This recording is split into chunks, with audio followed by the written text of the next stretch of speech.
Hello there. Good morning from Moscow. It's Sunday the 26th of July, but it's actually Friday's newspapers that I'd like to share with you. I wasn't able to do that on Friday because we were busy with a story, but I think it's worth pointing out a couple of things from those papers. First of all, this headline in Moskovsky Komsomolets, which I think sums up the Russian authorities' disappointment with the United States regarding the war in Ukraine. The fact that America hasn't helped deliver the peace deal that Moscow appears to have been expecting.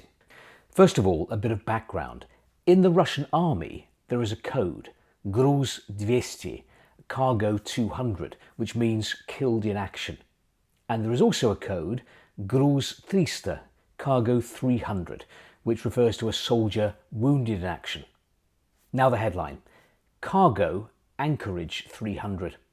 Anchorage, a reference to last year's Trump-Putin summit in Alaska, after which Moscow seemed to believe that the two presidents had reached some kind of understanding and that America would pressure Ukraine into accepting a peace deal that would mean, among other things, Ukraine ceding to Russia all the Donbass. Cargo Anchorage 300 suggests that Russia's hopes or expectations have been dealt a blow. And that was clear at the meeting between Russian Foreign Minister Sergei Lavrov and US Secretary of State Marco Rubio in Manila a few days ago, after which Marco Rubio said you can't have a peace deal unless both sides agree to it, and the Ukrainians wouldn't agree to it. As the paper says, the meeting between Sergei Lavrov and Marco Rubio in the Philippines lasted just 35 minutes.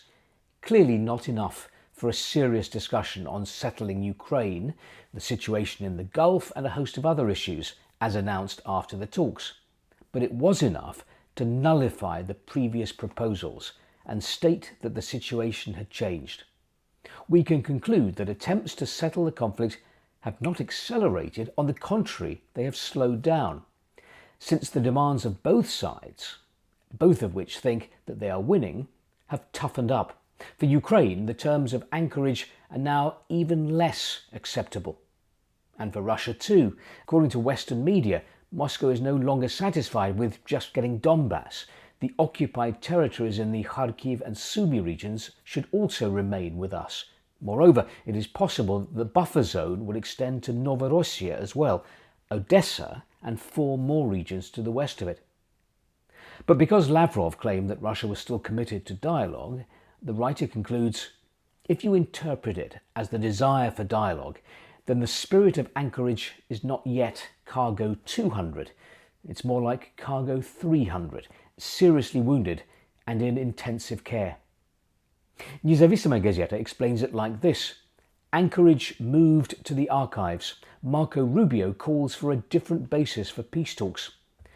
No wonder Kremlin spokesman Dmitry Peskov told me on the daily Kremlin conference call for journalists on Thursday I wouldn't be too optimistic about peace efforts. That was Komsomolskaya Pravda. This is the government paper Rossiyskaya Gazeta, which calls the 35-minute Rubio-Lavrov conversation a useful meeting, but notes that a tense silence hung over the negotiating table.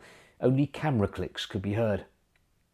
Izvestia leads with rising oil prices on the global market as a result of the current situation in the Gulf, and predicts that the rise in global oil prices will facilitate a rise in the price of Urals oil, while the reduction in available sources of oil supply in the Middle East may increase demand for Russian oil. But this is no instant solution to Russia's economic problems, which are referred to in the joke section of Komsomolskaya Pravda. The best way to create a small business is buy a large one and be patient.